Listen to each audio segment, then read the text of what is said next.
and with a ball of Arsacidean twine, wandered, eddied long amid its many winding, shaded colonnades and arbors. But soon my line was out, and following it back, I emerged from the opening where I entered. I saw no living thing within; naught was there but bones.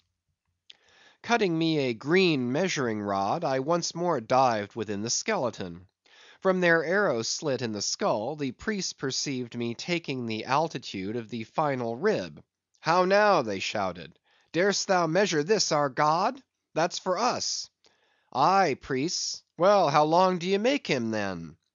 But hereupon a fierce contest rose among them, concerning feet and inches. They cracked each other's sconces with their yardsticks.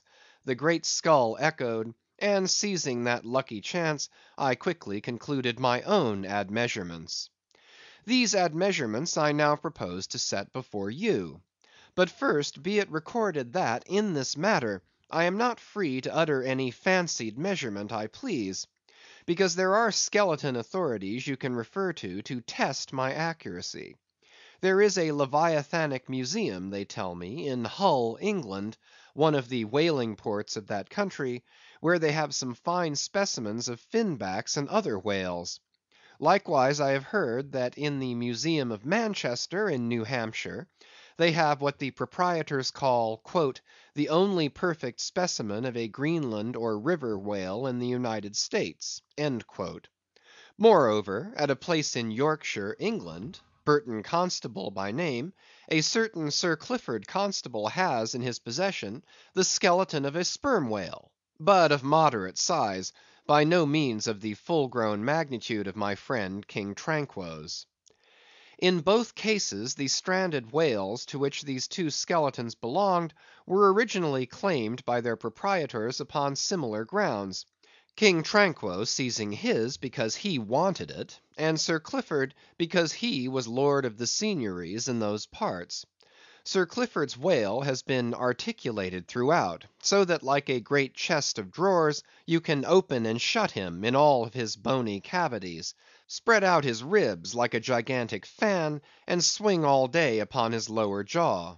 Locks are to be put upon some of his trap doors and shutters, and a footman will show round future visitors with a bunch of keys at his side. Sir Clifford thinks of charging twopence for a peep at the whispering gallery in the spinal column, threepence to hear the echo of the hollow of his cerebellum, and sixpence for the unrivalled view from his forehead. The skeleton dimensions I shall now proceed to set down are copied verbatim from my right arm, where I had them tattooed, as in my wild wanderings at that period there was no other secure way of preserving such valuable statistics. But as I was crowded for space, and wished the other parts of my body to remain a blank page for a poem I was then composing, at least what untattooed parts might remain, I did not trouble myself with the odd inches, nor indeed should inches at all enter into a congenial admeasurement of the whale. CHAPTER 103. Measurement of the Whale's Skeleton. In the first place, I wish to lay before you a particular plain statement touching the living bulk of this Leviathan, whose skeleton we are briefly to exhibit. Such a statement may prove useful here. According to a careful calculation I have made, and which I partly base upon Captain Scoresby's estimate of 70 tons for the largest size Greenland whale of 60 feet in length; according to my careful calculation, I say, a sperm whale of the largest magnitude, between 85 and 90 feet in length, and something less than 40 feet in its fullest circumference, such a whale will weigh at least 90 tons, so that reckoning 13 men to a ton, he would considerably outweigh the combined population of a whole village of 1,100 inhabitants. Think you not, then, that brains, like yoked cattle, should be put to this Leviathan, to make him at all budge to any landsman's imagination? Having already in various ways put before you his skull, spout hole, jaw, teeth, tail, forehead, fins, and divers other parts, I shall now simply point out what is most interesting in the general bulk of his unobstructed bones.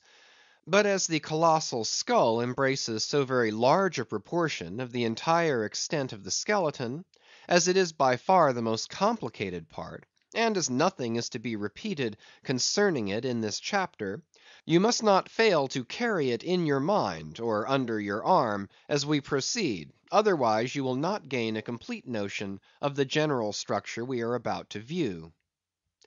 In length, the sperm whale's skeleton at Trank measured 72 feet, so that when fully invested and extended in life, he must have been 90 feet long; for in the whale the skeleton loses about 1/5 in length compared with the living body.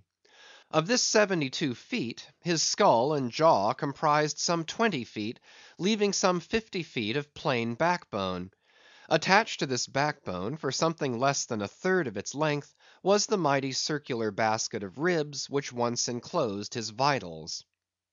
To me this vast ivory ribbed chest, with the long unrelieved spine extending far away from it in a straight line, not a little resembled the hull of a great ship new laid upon the stocks, when only some 20 of her naked bow ribs are inserted, and the keel is otherwise, for the time, but a long disconnected timber. The ribs were 10 on a side.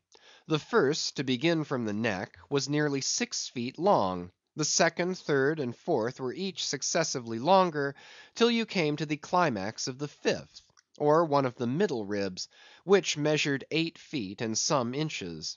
From that part the remaining ribs diminished, till the 10th and last only spanned 5 feet and some inches. In general thickness they all bore a seemly correspondence to their length. The middle ribs were the most arched.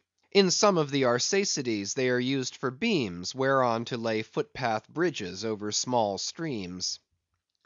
In considering these ribs, I could not but be struck anew with the circumstance, so variously repeated in this book, that the skeleton of the whale is by no means the mould of his invested form.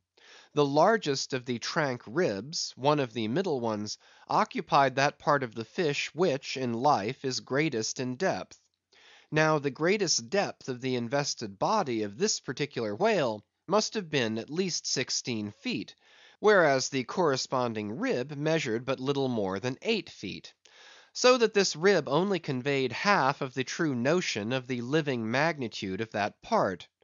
Besides, for some way, where I now saw but a naked spine, all that had been once wrapped round with tons of added bulk in flesh, muscle, blood, and bowels. Still more, for the ample fins, I here saw but a few disordered joints; and in place of the weighty and majestic, but boneless flukes, an utter blank. How vain and foolish, then, thought I, for timid untravelled man to try to comprehend aright this wondrous whale by merely poring over his dead attenuated skeleton, stretched in this peaceful wood. No; only in the heart of quickest perils, only when within the eddyings of his angry flukes, only on the profound unbounded sea, can the fully invested whale be truly and livingly found out.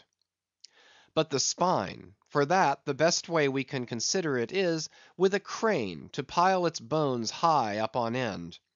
No speedy enterprise; but now it's done, it looks much like Pompey's Pillar. There are 40 and odd vertebrae in all, which in the skeleton are not locked together. They mostly lie like the great knobbed blocks on a Gothic spire, forming solid courses of heavy masonry. The largest, a middle one, is in width something less than 3 feet, and in depth more than 4. The smallest, where the spine tapers away into the tail, is only 2 inches in width, and looks something like a white billiard ball. I was told that there were still smaller ones, but that they had been lost by some little cannibal urchins, the priest's children, who had stolen them to play marbles with. Thus we see how that the spine of even the hugest of living things tapers off at last into simple child's play. CHAPTER 104. The Fossil Whale. From his mighty bulk, the whale affords a most congenial theme whereon to enlarge, amplify, and generally expatiate. Would you could